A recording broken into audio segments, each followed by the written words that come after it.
साईं फरमाइनि जत सबोई जत माण्हू चवंदा बेटा ई साईं पुनू ऐं जत बेटाई जो पुनू बि मदीने वारो घोट त जत बि मदीने वारो घोट जत सबोई जत पर मुंहिंजो हो त पुनू पुनू जित पुनू उत नए जाए जतन जी तरे ते हिकिड़े ग़ुलाम नबी मैसर चयो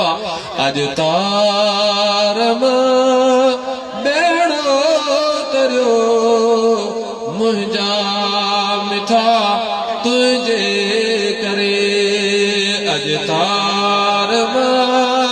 बेड़ो तरियो गम दर्द व्या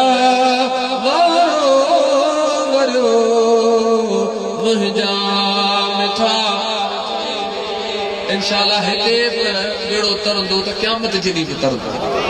नबी साईं जी हदीस आहे त जेको 70 दफ़ा मूं ते राति ॾींहं में दुरूद पढ़ंदो त जॾहिं जन्नत में उहो दाख़िल थींदो त मुंहिंजो कुल्लो मुबारक उन जे कुल्ले सां गॾु हूंदो असां न चवंदा आहियूं बाबा हे असां फलाण त कुल्लो कुल्ले में ॾेई था हलनि त मदीने वारे साईं फरमायो जेको राति ॾींहं में 70 दफ़ा दुरूद पढ़े त उहो क़यामत जॾहिं ईअं दाख़िल थींदो जन्नत में त मूं सां गॾु हूंदो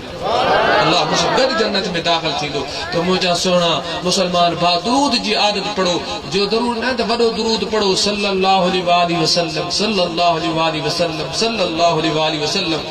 अस्सलातु वस्सलामु अलैका या रसूल अल्लाह इहो दुरूद बि तव्हां जेकर 100 दफ़ा नबी साईं जी हदीस जे 1000 दफ़ा मूं ते दुरूद पढ़ियो राति ऐं ॾींहं में लम यमुत हत्ता यरा मक़ादहु फिल जन्नत नबी साईं फरमायो उहो शख़्स तेसिताईं न मरदो जॾहिं मरण जो टाइम ईंदो अल्लाह ताला पहिरीं उनखे जन्नत में पंहिंजो घर ॾेखारींदो ॾिस दुरूद जो नबी साईं फरमायो ॾिस दुरूद जो सदको ही तुंहिंजो घर आहे पोइ इब्राहीम अलैहिस्सलाम खे हुकुम कंदो त हाणे ज़रूर कर तरे त आशिक़ तो चए अज तारम बेड़ो तरियो मुंहिंजा मिठा करे गम दर्द व्या वारो वरियो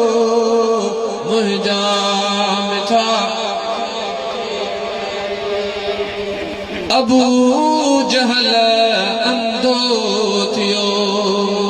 काठ पियो कलमा पढ़े अबू जहल अंधो थियो काठ पियो कलमा पढ़े सो थोड़े बथियो भागन भरियो मुंहिंजा मिठा तुंहिंजे करे अज तारम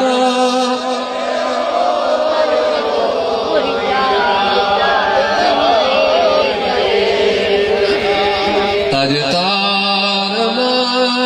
बेड़ो तरियो इंशाअल्लाह बेड़ो क़यामत जी क़ब्र में पार